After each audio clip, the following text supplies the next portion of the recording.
కారం రంగు రుచితో ఉంటుంది. ఆచి మిరపపొడి అదరగొట్టే కారం రంగు రుచి. ఆనాడు బహిరంగ సభలో లైట్లు లేకపోయినా చీకట్లు ముసురుకున్నా మీరే మీ సెల్ ఫోన్లతో లైట్లు పెట్టి ఆనాడు పెద్ద ఎత్తున వేలాది మంది కాంగ్రెస్ పార్టీ కార్యకర్తలు తరలి వచ్చి తప్పకుండా తుంగతుర్తి శాసనసభ నియోజకవర్గ గడ్డ మీద కాంగ్రెస్ జెండా ఎగరేస్తామని అండగా నిలబడి ఆనాటి తర్వాత మళ్ళీ ఈనాడు కూడా అదే ఉత్సాహంతో ఊపుతో మీరందరూ కూడా నన్ను కలవడానికి అభినందించడానికి విచ్చేసినందుకు మీకు అందరికీ మనస్ఫూర్తిగా ధన్యవాదాలు. మిత్రులారా, ఈ తుంగతుర్తి గడ్డకు ఒక గొప్ప చరిత్ర ఉన్నది.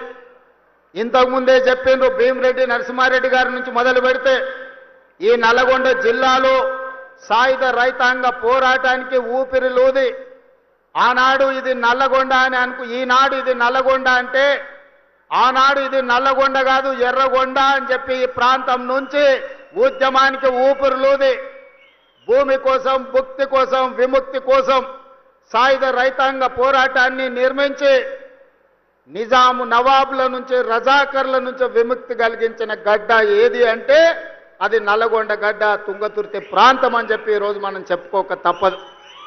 ఈ నల్లగొండ ప్రాంతానికి మొట్టమొదటి పార్లమెంట్ ఎన్నికలు జరిగినప్పుడు ఆనాటి ప్రధానమంత్రి పండిట్ జవహర్లాల్ నెహ్రూ కంటే కూడా రావి నారాయణ రెడ్డి గారికి అత్యధిక మెజారిటీ ఇచ్చి ఈ ప్రాంత సాయుధ రైతాంగ పోరాట పౌరుషాన్ని దేశానికి చాటి చెప్పిన ప్రాంతం.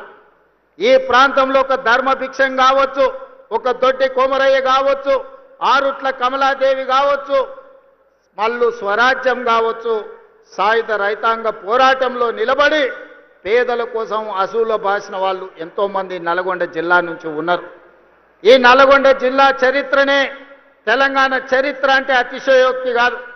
ఈనాడు తెలంగాణ చరిత్ర ఎవరు లిఖించినా, చరిత్రకారులు ఎవరు ప్రస్తావించినా నల్గొండ గడ్డ గురించి ప్రస్తావించకుండా ఉండలేరు.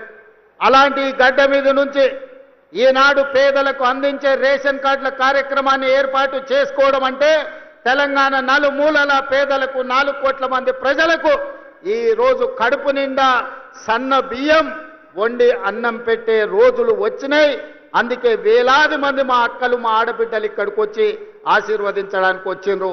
వాళ్ళందరినీ నేను మనస్ఫూర్తిగా అభినందిస్తున్నా.